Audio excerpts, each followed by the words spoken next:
Chaque matin, la même femme s'asseyait dans le coin arrière du café.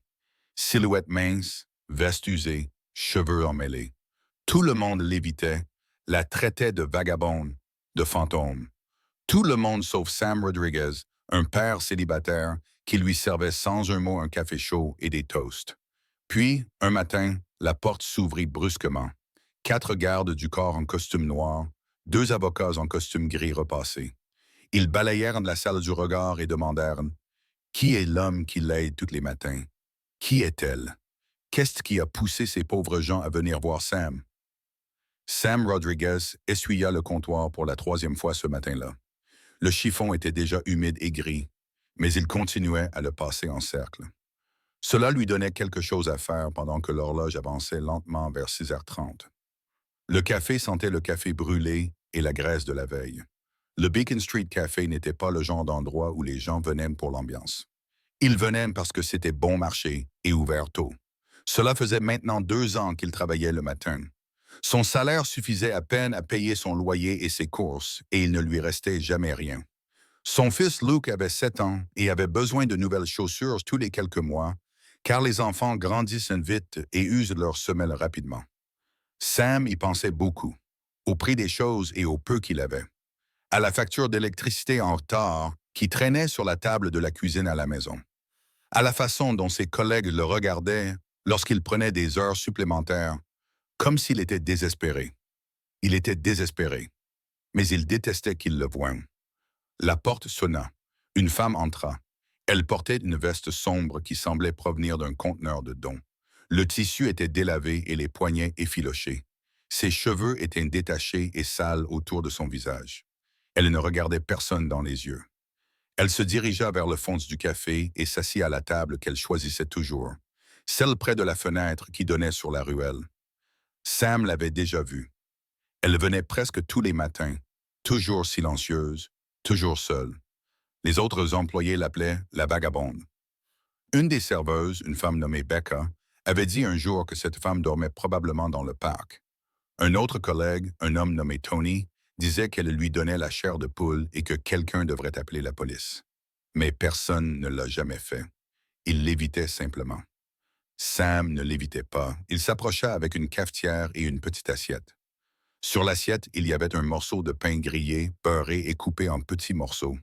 Il posa les deux devant elle sans dire un mot. Elle leva brièvement les yeux vers lui. Ses yeux étaient fatigués. Elle ne sourit pas, mais elle hocha la tête. Puis elle fouilla dans la poche de sa veste et en sortit une poignée de pièces. Elle les compta lentement et les posa sur la table. Ce n'était pas assez pour payer le café et le pain grillé, mais Sam ne dit rien. Il se contenta de hocher la tête en retour et s'éloigna. Becca s'appuya contre le comptoir près de la caisse et le regarda. Elle secoua la tête. « Tu sais qu'elle ne paiera jamais le prix fort, n'est-ce pas? » dit Becca. Sam haussa les épaules. Il se servit une tasse de café et en prit d'une gorgée. Il était trop chaud et avait un goût métallique. « Elle ne dérange personne, dit Sam. « Elle me dérange, marmonna Becca. Ça donne une mauvaise image de l'endroit. » Sam ne répondit pas. Il se retourna vers le comptoir et recommença à l'essuyer. La femme dans le coin buvait son café lentement. Elle tenait la tasse à 2 mains comme si elle essayait de se réchauffer. Le pain grillé resta intact pendant un moment avant qu'elle ne finisse par en prendre un morceau et le manger. Elle mâchait prudemment comme si cela lui faisait mal. Sam se demanda si elle avait de mauvaises dents ou si elle avait simplement très faim. Cela dura plusieurs semaines. Elle venait presque tous les jours. Sam lui apportait du café et des toasts. Elle payait ce qu'elle pouvait. Parfois, c'était suffisant. La plupart du temps, ça ne l'était pas. Les autres employés n'arrêtaient pas de se plaindre, mais Sam les ignorait. Il avait ses propres problèmes à régler. L'école de Luke avait envoyé une note à la maison pour annoncer une sortie scolaire qui coûterait 20 $. Sam n'avait pas 20 $. Il allait devoir trouver une solution. Peut-être prendre un autre service. Peut-être ne pas faire les courses pendant quelques jours. Un matin, il pleuvait fort, le genre de pluie qui trempe les vestes et donne à la rue une odeur d'huile et de rouille. La femme est entrée trempée. Sa veste était sombre d'eau et ses cheveux collaient à son visage. Elle s'est assise à sa place habituelle et n'a pas enlevé sa veste. Sam lui apporta son café et ses toasts. Lorsqu'il posa l'assiette, il remarqua que ses mains tremblaient. Elle essaya de prendre le couteau pour tartiner le beurre, mais ses doigts ne voulaient pas coopérer. Le couteau tomba bruyamment sur la table. Sam la regarda. Elle fixait ses mains comme si elle l'avait trahi. Il prit le couteau et coupa lui-même les toasts en petits morceaux. Puis il beurra chaque morceau et reposa l'assiette devant elle. Elle leva les yeux vers lui.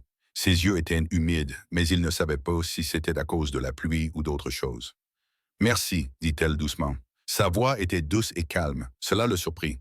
Il s'attendait à ce qu'elle ait une voix rauque ou brisée, mais ce n'était pas le cas.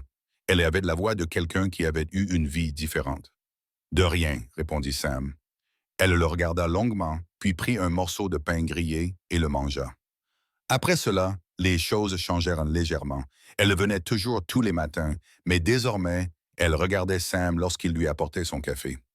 Parfois, elle lui posait de petites questions. Comment s'était passée sa journée? Avait-il été très occupé? Des choses simples. Il y répondait simplement. Il ne savait pas quoi dire d'autre, mais les questions continuaient à venir et finirent par se transformer en quelque chose qui ressemblait davantage à une conversation. Un matin, elle lui demanda s'il avait de la famille. Il lui répondit qu'il avait un fils. Elle lui demanda son âge. Il répondit 7 ans. Elle lui demanda son nom. Il répondit Luke. Elle acquiesça et but son café.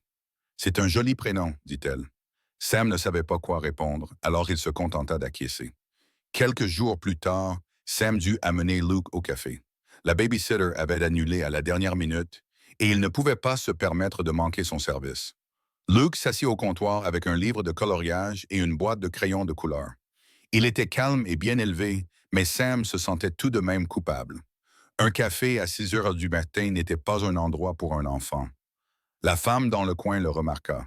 Elle observa Luke pendant un moment, puis se leva et s'approcha. Sam se raidit. Il ne savait pas ce qu'elle allait faire.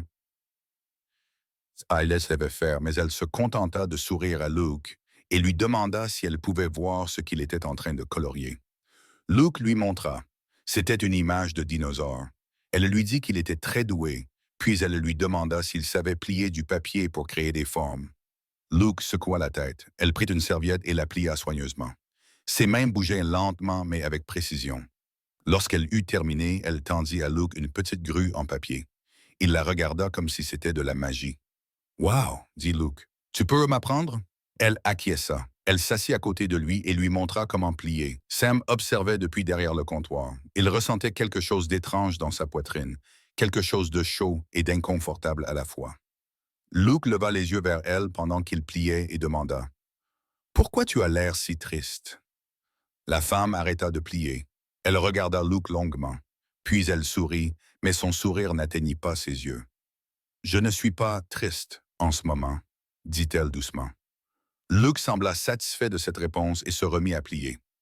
Après ce jour-là, la femme vint plus souvent au café. Elle s'asseyait toujours dans le coin au fond, mais maintenant, elle faisait signe à Luke s'il était là. Elle discutait un peu plus longtemps avec Sam. Elle lui posait des questions, lui demandait ce qu'il aimait faire, ce qu'il voulait. Il lui a dit qu'il voulait devenir chef cuisinier. Elle lui a demandé pourquoi il avait arrêté. Il a répondu que la vie l'en avait empêché. Elle a hoché la tête comme si elle comprenait. Un matin, elle lui a demandé s'il avait déjà pensé à recommencer à zéro. Il a ri et a répondu qu'il n'avait ni l'argent ni le temps pour recommencer. Elle l'a regardé sérieusement. « Si tu le faisais, dit-elle, le ferais-tu? » Il y réfléchit, puis il acquiesça. « Oui, dit-il, je pense que je le ferai. » Elle sourit. C'était le premier vrai sourire qu'il voyait chez elle. « Bien, dit-elle. » Sam ne comprit pas ce qu'elle voulait dire, mais quelque chose dans sa façon de le dire le marqua. La semaine suivante, elle ne vint pas. Sam le remarqua immédiatement. Il prépara quand même le café. Il coupa le pain grillé. Il le posa sur sa table et le laissa là, même si le siège était vide. Becca le vit faire et leva les yeux au ciel. « Elle ne reviendra pas, dit Becca. Les gens comme ça ne restent jamais. » Sam ne répondit pas. Il se remit simplement au travail. Mais le siège resta vide, 1 jour, 2 jours, 3 jours. Au 4e jour, Sam ressentit quelque chose d'inattendu. Il se sentit inquiet. Il ne connaissait pas son nom. Il ne savait pas où elle habitait. Il ne savait rien d'elle, sauf qu'elle venait au café tous les matins et buvait le café et mangeait les toasts qu'il lui coupait. Mais maintenant, elle était partie et il avait l'impression d'avoir perdu quelque chose. Tony en fit une blague. Il dit que peut-être que la folle était finalement passée à un autre café. Sam lui dit de se taire. Tony eut l'air surpris, mais ne dit rien d'autre. Le 5e jour, Sam prépara quand même le café, coupa quand même les toasts, les posa quand même sur sa table. La tasse refroidit. Les toasts rassirent, mais il les laissa là quand même. Becca passa devant lui et secoua la tête. Tu gaspilles de la nourriture, dit-elle. C'est ma nourriture, répondit Sam. C'est moi qui l'ai payée. C'était un mensonge. Il ne l'avait pas payée. Il l'avait simplement prise. Mais Becca n'insista pas. Ce soir-là, après son service, Sam se promena dans le quartier. Il ne savait pas ce qu'il cherchait. Peut-être pensait-il la voir quelque part, assise sur un banc devant un magasin, mais il ne la vit pas. Les rues étaient désertes, à l'exception de quelques personnes qui rentraient chez elles à la hâte dans le froid. Il rentra chez lui, chez Luke. Ils dînèrent ensemble. Des macaronis au fromage en boîte. Luke lui parla de l'école, d'un test qu'il avait passé, d'un jeu auquel il avait joué pendant la récréation. Sam écoutait, mais son esprit était ailleurs. Il ne cessait de penser à la place vide dans le coin arrière du café, à la femme qui s'y asseyait, à la façon dont elle avait souri à Luke lorsqu'elle lui avait appris à plier du papier.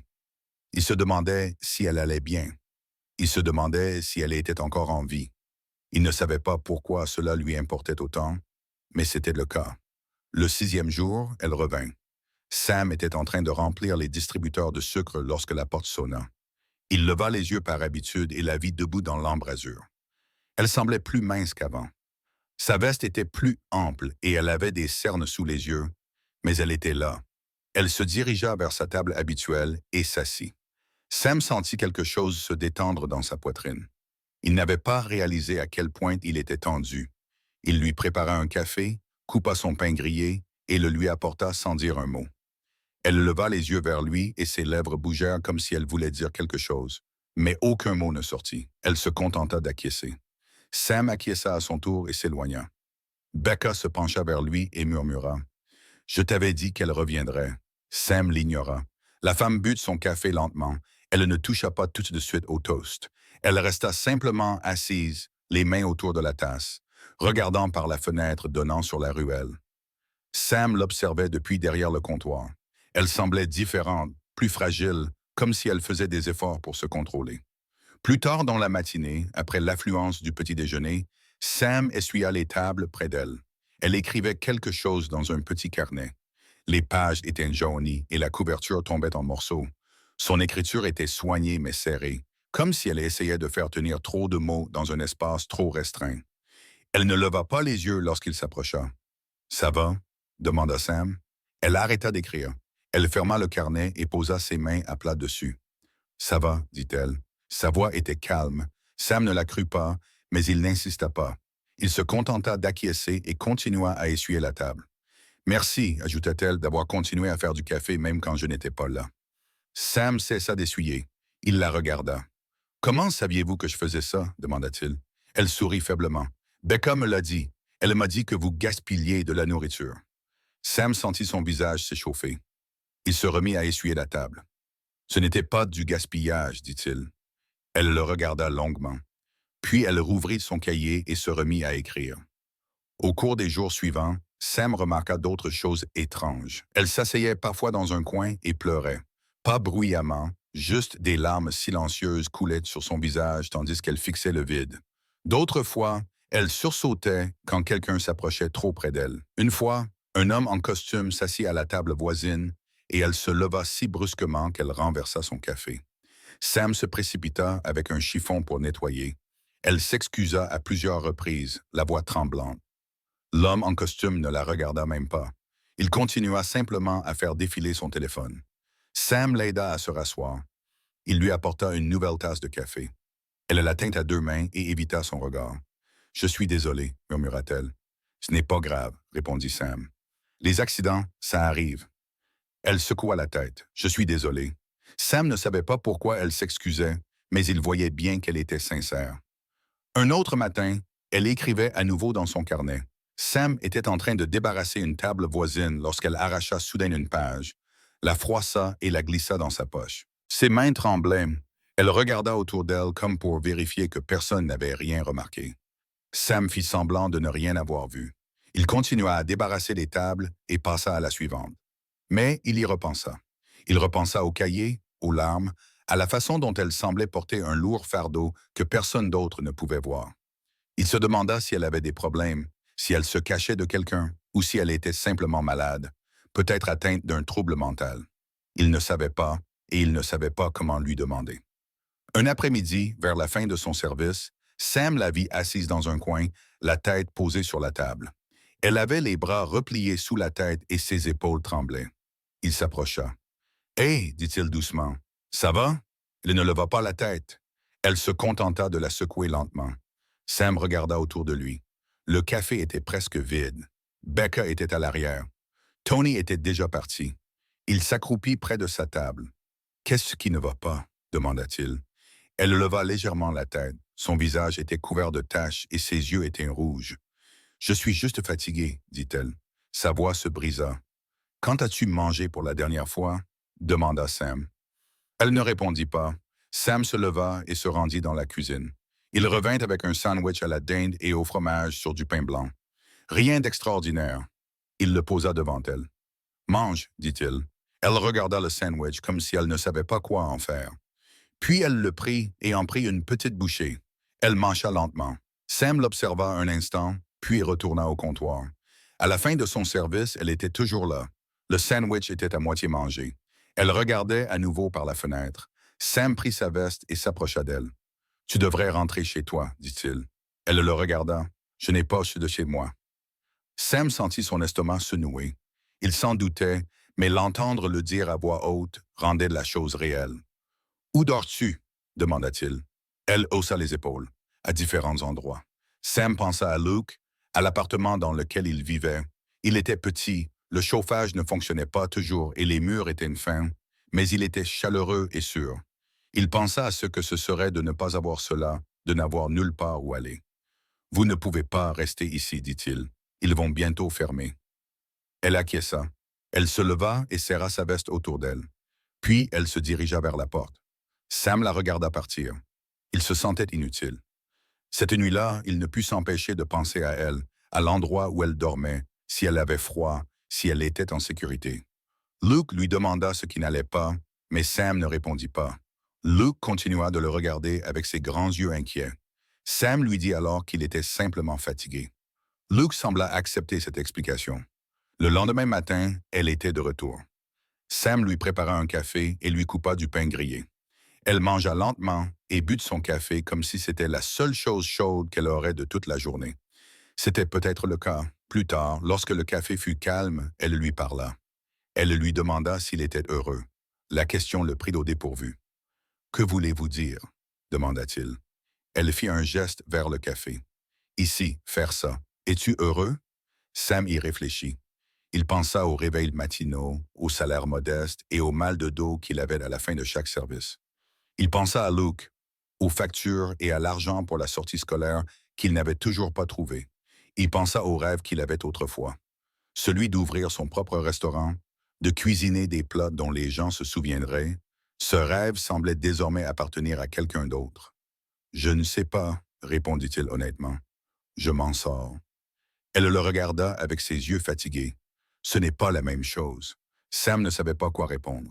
Elle baissa les yeux vers son café. « Tu penses parfois à la longévité? » Sam fronça les sourcils. « À quoi? » « À la gentillesse. » Elle dit. « Tu y penses parfois? » « À savoir si ça vaut quelque chose. » Sam haussa les épaules. « Je n'y pense pas beaucoup. Je fais juste ce qui me semble juste. » Elle sourit faiblement. « C'est rare. »« Quoi? » demanda Sam. « Faire ce qui semble juste sans y penser, dit-elle. La plupart des gens calculent. Ils évaluent le coût. Ils décident si cela en vaut la peine. » Elle leva les yeux vers lui. « Tu ne fais pas ça. » Sam se sentit mal à l'aise. Il n'aimait pas être regardé de si près. « Je ne fais que du café, dit-il. » Elle secoua la tête. « Non, tu vois des gens. Tu m'as vu. » Toutes les autres ont détourné le regard. Sam ne savait pas quoi dire. Il se remit à essuyer le comptoir. Quelques jours plus tard, elle lui posa des questions sur son rêve de devenir chef cuisinier. Sam fut surpris. Elle s'en souvenait. Il n'en avait parlé qu'une seule fois. « Si tu pouvais le faire, dit-elle. Si tu avais l'argent et le temps, et que personne ne dépendait de toi, le ferais-tu? Sam pensa à Luke, à combien il avait besoin de lui, au fait que quitter son travail signifierait perdre son revenu, son assurance maladie et son appartement. Il pensa à toutes les choses qu'il ne pouvait pas se permettre de risquer. Ça n'a pas d'importance, dit-il. Je ne peux pas. Elle se pencha vers lui. Mais si tu le pouvais, le ferais-tu? Sam croisa son regard. Il y avait quelque chose d'intense dans son regard, quelque chose qui lui donnait l'impression que sa réponse avait plus d'importance qu'elle ne le devrait. Oui, dit-il, je le ferai. Elle se rassit, elle sourit. Bien. Pourquoi est-ce important? Demanda Sam. Elle ne répondit pas. Elle se remit simplement à boire son café. Cette conversation le marqua. Il y repensa pendant qu'il préparait le dîner pour Luke, pendant qu'il l'aidait à faire ses devoirs. Alors qu'il était allongé, éveillé, à fixer le plafond, il imagina ce que ce serait de tout recommencer, d'avoir une chance. Cela lui semblait impossible. Mais pour la première fois depuis des années, il se permit d'y penser. La femme continuait à venir au café. Elle et Sam discutaient davantage. De petites conversations, rien de profond. Mais Sam commençait à avoir l'impression de la connaître, même s'il ne savait pas son nom. Il ne savait pas d'où elle venait ni pourquoi elle était comme ça. Mais il savait comment elle tenait sa tasse de café, comment elle pliait sa serviette après avoir mangé, comment elle regardait Luke quand il entrait, comme si elle voyait quelque chose de précieux qu'elle avait perdu. Un matin, elle ne vint pas. Sam prépara quand même le café. Il le posa sur sa table. La chaise resta vide. Le lendemain, elle ne vint pas non plus. Sam sentit l'inquiétude le gagner à nouveau. Il se dit qu'elle allait bien, qu'elle avait peut-être trouvé un meilleur endroit où aller, mais il n'y croyait pas. Le troisième jour, il demanda à Becca si elle avait vu la femme, mais Becca secoua la tête. Peut-être qu'elle a enfin trouvé de l'aide, dit Becca. Ou peut-être qu'elle est simplement partie. Sam n'a pas répondu. Il a simplement continué à travailler. Le quatrième jour, Tony a fait une blague. Il a dit « La vagabonde a dû mourir de froid ». Sam s'est retourné et lui a dit de se taire. Tony avait l'air choqué. Becca aussi. Sam n'avait jamais élevé la voix au travail auparavant. Mais il s'en fichait. Il est allé à l'arrière et est resté quelques minutes dans la chambre froide, laissant l'air glacial lui piquer le visage. Quand il est ressorti, Becca l'attendait. « Ça va? » lui a-t-elle demandé. « Je vais bien, » a répondu Sam. « Tu ne vas pas bien, » a rétorqué Becca. « Tu es bouleversé à cause de cette femme. » Sam n'a rien dit. Becca a soupiré. « Écoute, je comprends.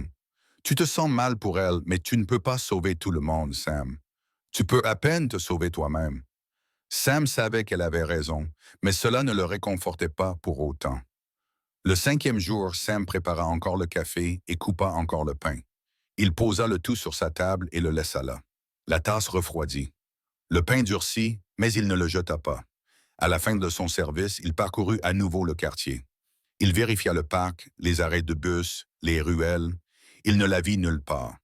Il ressentait une lourdeur dans sa poitrine dont il ne pouvait se débarrasser. Ce soir-là, Luke lui demanda pourquoi il était triste. Sam répondit qu'il n'était pas triste. Luke ne le crut pas. « C'est à cause de la dame ?» demanda Luke. Sam le regarda. « Quelle dame? »« Celle qui m'a appris à plier le papier, » répondit Luke. « Elle est gentille. Est-ce qu'elle va bien? » Sam ne savait pas quoi répondre. Il serra Luke dans ses bras. « Je ne sais pas, mon grand, » dit-il doucement. « J'espère que oui. » Le sixième jour, Sam se réveilla avec un nœud à l'estomac. Il prépara Luke pour l'école, le déposa, puis partit travailler. Le café était le même que d'habitude, avec la même odeur, les mêmes bruits, les mêmes personnes commandant les mêmes choses. Mais la place dans le coin au fond était vide. Sam prépara le café, coupa le pain grillé et le posa sur la table. La routine était devenue une sorte de prière, un moyen d'espérer qu'elle était toujours là, qu'elle était toujours en vie. Becca ne dit rien cette fois-ci.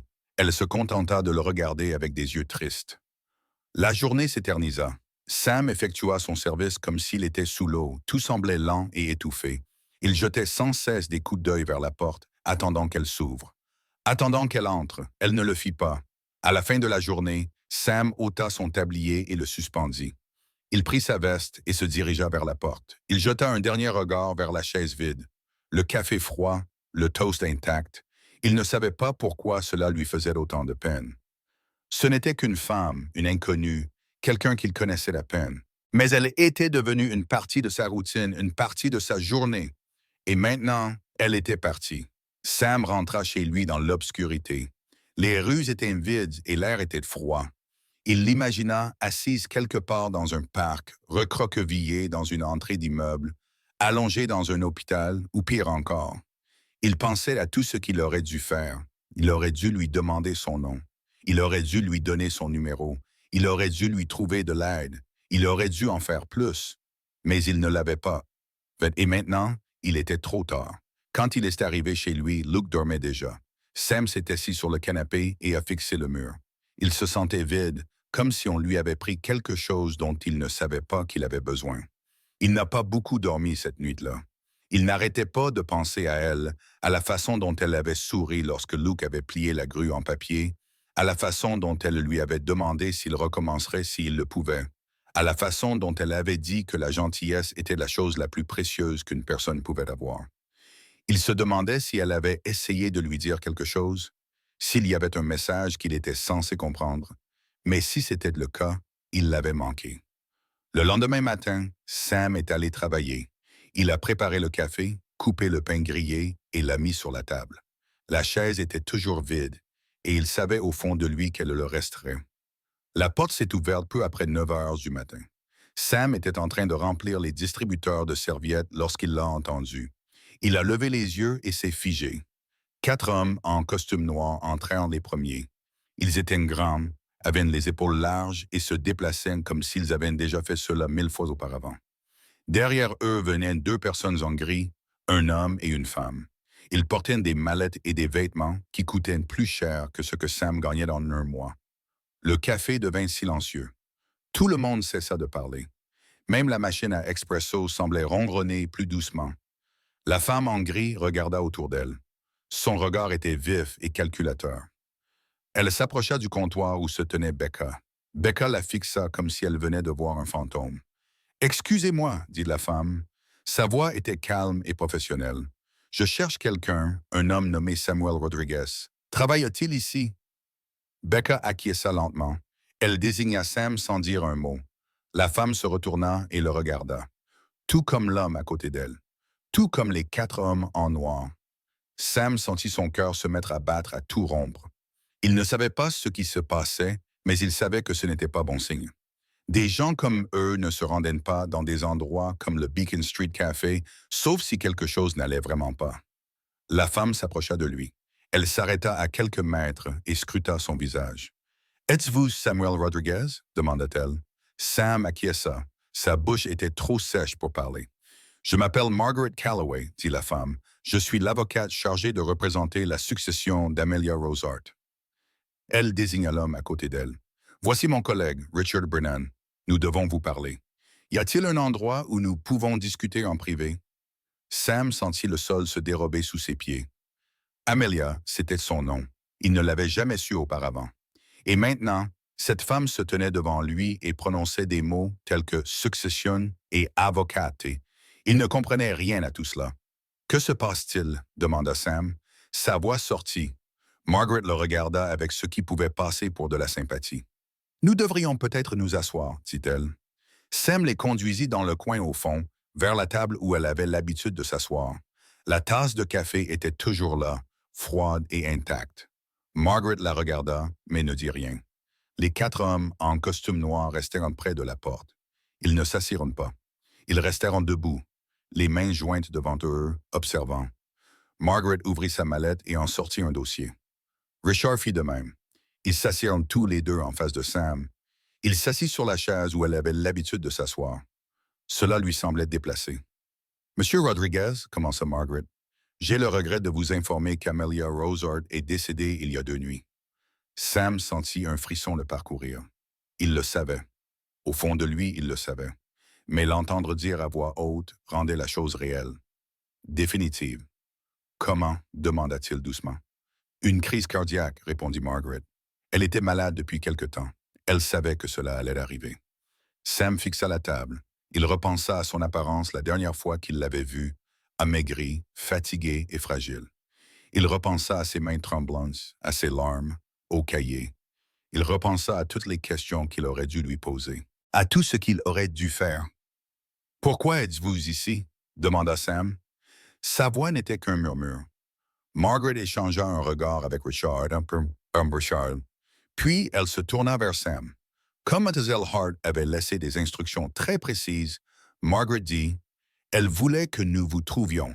Elle voulait que nous vous remettions quelque chose en main propre. » Sam leva les yeux vers elle. « Quoi? » Richard ouvrit son dossier et en sortit une enveloppe. Elle était épaisse, de couleur crème et scellée à la cire. Il la fit glisser sur la table. Sam la fixa du regard. « Avant que vous ne l'ouvriez, dit Margaret, il y a quelque chose que vous devez savoir. Amelia Rose Hart n'était pas celle que vous pensiez. » Sam fronça les sourcils. « Que voulez-vous dire? » Margaret se pencha légèrement en avant. Madame Hart était une femme très riche. Elle avait hérité d'une fortune considérable de sa famille. Au moment de son décès, sa succession était estimée à environ 900 millions de dollars. Sam cligna des yeux. Il regarda Margaret comme si elle venait de parler une autre langue. « Ce n'est pas possible, dit-il. Elle était sans domicile fixe. Elle n'avait rien. Elle avait tout, dit Richard doucement. Elle avait simplement choisi de ne pas le montrer. » Margaret acquiesça. Il y a 2 ans, Madame Hart a connu une série de tragédies personnelles. Elle a perdu ses parents dans un accident de voiture. Son fiancé l'a quittée peu après. Elle est tombée dans une profonde dépression et s'est complètement retirée de la vie. Elle a commencé à vivre dans l'anonymat, déménageant d'un endroit à l'autre, essayant de comprendre qui elle était sans sa richesse et son statut. Elle voulait voir comment les gens la traiteraient lorsqu'elle n'aurait plus rien. Sam sentit sa gorge se serrer. Il repensa à la veste usée, aux cheveux emmêlés, à la façon dont elle avait sursauté lorsque les gens s'étaient approchés trop près d'elle. Il repensa à la façon dont tout le monde dans le café l'avait évitée, l'avait insultée, avait souhaité qu'elle parte. Tout le monde sauf lui. Elle venait dans ce café parce qu'il était ordinaire, continua Margaret, parce que personne ne savait qui elle était. Et pendant des mois, personne ne l'avait traitée comme une personne. Personne, sauf toi. Sam baissa les yeux vers l'enveloppe. Ses mains tremblaient. « Elle a écrit à ton sujet, » dit Richard. Dans son journal, elle a écrit comment tu lui préparais son café, comment tu coupais son pain grillé en petits morceaux pour qu'elle puisse le manger plus facilement, comment tu ne lui demandais jamais rien, ne la rabaissais jamais. Elle a dit que tu étais la seule personne qui la considérait comme un être humain. Sam sentit ses yeux se mettre à brûler. Il cligna des yeux avec force. Margaret fouilla à nouveau dans sa maillette et en sortit un chèque. Elle le fit glisser sur la table à côté de l'enveloppe. Sam le regarda. Le montant était écrit à l'encre noire d'une écriture soignée. 1 million de dollars. Il le fixa du regard. Son cerveau était incapable de traiter ce qu'il voyait. « C'est pour vous, dit Margaret. Marthe voulait que vous l'ayez. Elle a laissé des instructions pour que cela vous soit remis en main propre avec cette lettre. » Sam secoua la tête. « Je ne peux pas accepter cela. »« Vous le pouvez, dit Richard, et vous devriez. » C'était son souhait. Sam regarda à nouveau le chèque. 1 million de dollars. Il pensa à Luke, aux factures en retard, à l'appartement dont le chauffage était en panne, aux rêves qu'il avait abandonnés, à tout ce qu'il pourrait faire avec cet argent, à tous les problèmes que cela résoudrait. Mais il pensa aussi à elle, à la femme qui s'était assise dans ce fauteuil, qui avait bu du café froid et pleuré en silence, à la façon dont elle avait souri à Luke, à la façon dont elle lui avait demandé s'il recommencerait tout depuis le début s'il le pouvait. Il prit l'enveloppe et l'ouvrit. À l'intérieur se trouvait une seule feuille de papier. L'écriture était soignée et précise. Il la reconnut, c'était celle du carnet qu'elle avait l'habitude d'emporter avec elle. La lettre disait « Cher Sam, si tu lis ceci, c'est que je suis parti. Je suis désolé de ne pas avoir pu te dire au revoir en personne. Je suis désolé de ne pas avoir pu te dire la vérité pendant que j'étais encore là. Mais je veux que tu saches que tu m'as sauvé. Pas dans le sens où les gens l'entendent habituellement. Tu ne m'as pas réparé, ni sauvé, ni changé ma vie. Tu m'as simplement traité comme si j'avais de l'importance. Et cela a suffi. J'ai passé 2 ans à essayer de découvrir qui j'étais sans argent, sans statut social, sans toutes ces choses qui, selon les gens, faisaient de ma valeur. Et j'ai découvert que la plupart des gens ne me voyaient pas du tout. J'étais invisible. J'étais gênant. J'étais quelqu'un à éviter. Mais toi, tu m'as vu. Tu m'as préparé du café. Tu m'as coupé mon pain grillé. Tu m'as demandé comment j'allais. Tu as laissé ton fils me parler comme si j'étais quelqu'un qui méritait d'être connu. Vous avez fait tout cela sans savoir qui j'étais, ni ce que j'avais. Vous l'avez fait parce que c'était la bonne chose à faire. Et c'est plus rare que vous ne le pensez. Je te laisse cet argent parce que je veux que tu aies la chance que j'ai eue. La chance de recommencer à zéro pour construire quelque chose qui compte. Pour poursuivre le rêve dont tu m'as parlé. Mais plus que cela, je te le laisse parce que je te fais confiance. Je suis sûr que tu l'utiliseras comme il se doit. Pas pour acheter des choses ou pour fuir ta vie, mais pour rendre le monde un peu meilleur. Comme tu as rendu le mien meilleur. Merci de m'avoir vu, Sam. Merci de m'avoir traité comme si j'avais de la valeur. Tu ne sauras jamais à quel point cela a compté pour moi. Avec toute ma gratitude, Amelia Sam lut la lettre 3 fois. Puis il la plia soigneusement et la remit dans l'enveloppe. Ses mains tremblaient encore. Ses yeux étaient humides. Il les essuya rapidement avec le dos de la main. Margaret et Richard restèrent assis en silence et attendirent. Le café autour d'eux avait retrouvé son bruit habituel. Les gens parlaient, la vaisselle s'entrechoquait, la machine à expresso sifflait. Mais à cette table, tout était calme. « Que suis-je censé faire avec ça ?» demanda Sam, la voix brisée. « C'est à toi de décider, » répondit Margaret. « L'argent est à toi, sans condition, sans contrainte. Elle te fait confiance pour prendre cette décision. » Sam regarda à nouveau le chèque. Il repensa à ce que Becca avait dit, qu'il pouvait à peine se sauver lui-même. Il pensa à Luke, à la vie qu'il pourrait lui offrir avec cet argent, un meilleur appartement, une meilleure école, l'université un jour, la sécurité. Mais il pensa aussi à Amelia, à la façon dont elle l'avait regardé lorsqu'elle lui avait demandé si la gentillesse avait une valeur, à la façon dont elle avait souri lorsqu'il avait répondu qu'il recommencerait à zéro s'il le pouvait. Il pensa à ce qu'elle aurait voulu qu'il fasse. Sam plia le chèque et le mit dans sa poche. Puis il regarda Margaret. « Je veux créer un fonds, » dit-il, « une association caritative pour les gens comme elle, les gens qui ont besoin d'aide, les femmes en difficulté, les enfants qui n'ont pas assez, les gens qui sont invisibles. » Margaret l'observa longuement, puis elle sourit. C'était un petit sourire, mais sincère. « Je pense qu'elle savait que tu dirais ça, » dit Margaret. Au cours des semaines suivantes, Sam travailla avec Margaret et Richard pour créer la fondation Amelia Rose Hart. Ce fonds allait venir en aide aux femmes sans abri, aux enfants dans le besoin et à tous ceux qui étaient tombés entre les mailles du filet. Il allait financer des repas, des hébergements et des soins médicaux. Il allait financer tout ce dont des personnes comme Amelia avaient besoin quand elles n'avaient rien. Sam n'a pas quitté son travail au café. Il continuait à travailler le matin. Il continuait à faire du café et à couper du pain, mais désormais, chaque matin, il mettait de côté une partie de ses pourboires et l'ajoutait à la fondation. Ce n'était pas beaucoup, mais c'était déjà ça.